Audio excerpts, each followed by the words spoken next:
Hi friends, welcome to Ranju Nagaraj YouTube channel. ಇವತ್ತಿನ ವಿಡಿಯೋದಲ್ಲಿ ನಾವು ಜಿಲ್ಲಾ ಪಂಚಾಯತಿಯಲ್ಲಿರುವ ವಿವಿಧ ಖಾಲಿ ಹುದ್ದೆಗಳ ಭರ್ತಿಗೆ ಅರ್ಜಿ ಆಹ್ವಾನವಾಗಿದೆ. ಅದ್ರ ಬಗ್ಗೆ ಮಾಹಿತಿ ತಿಳಿತಾ ಹೋಗೋಣ. ಉದ್ಯೋಗ ಇಲಾಖೆ ಹೆಸರು ಬಂದುಬಿಟ್ಟು ಮಂಡ್ಯ ಜಿಲ್ಲಾ ಪಂಚಾಯತ್. ಒಟ್ಟು ಹುದ್ದೆಗಳು 19. ಅರ್ಜಿ ಸಲ್ಲಿಸುವ ಬಗ್ಗೆ ಆನ್ಲೈನ್ ಮತ್ತು ಆಫ್ಲೈನ್ ಎರಡೂ ಇದೆ. ಉದ್ಯೋಗ ಸ್ಥಳ ನೋಡೋದಾದರೆ ಮಂಡ್ಯ ಇದೆ.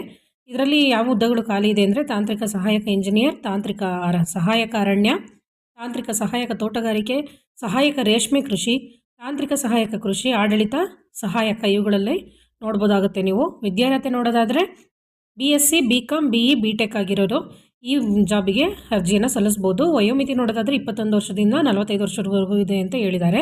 ವೇತನ ಶ್ರೇಣಿ ನೋಡೋದಾದರೆ 22,000ದಿಂದ 28,000 ಅಂತ ಹೇಳಿದ್ದಾರೆ. ಆಯ್ಕೆ ವಿಧಾನ ನೋಡೋದಾದರೆ ಲಿಖಿತ ಪರೀಕ್ಷೆ ಮತ್ತು ಸಂದರ್ಶನ ಮೂಲಕ ಅಂತ ಹೇಳಿದ್ದಾರೆ. ಅರ್ಜಿ ಪ್ರಾರಂಭ ದಿನಾಂಕ ಬಂದುಬಿಟ್ಟು 5 ಅಕ್ಟೋಬರ್ 2024, ಕೊನೆಯ ದಿನಾಂಕ 20 ಅಕ್ಟೋಬರ್ 2024. ಸಂಪೂರ್ಣ ಮಾಹಿತಿ ಬೇಕು ಅಂತಂದರೆ ನೀವು ರಂಜು ನಾಗರಾಜ್ ಯೂಟ್ಯೂಬ್ ಚಾನಲ್ನ ಸಂಪರ್ಕಿಸಿ.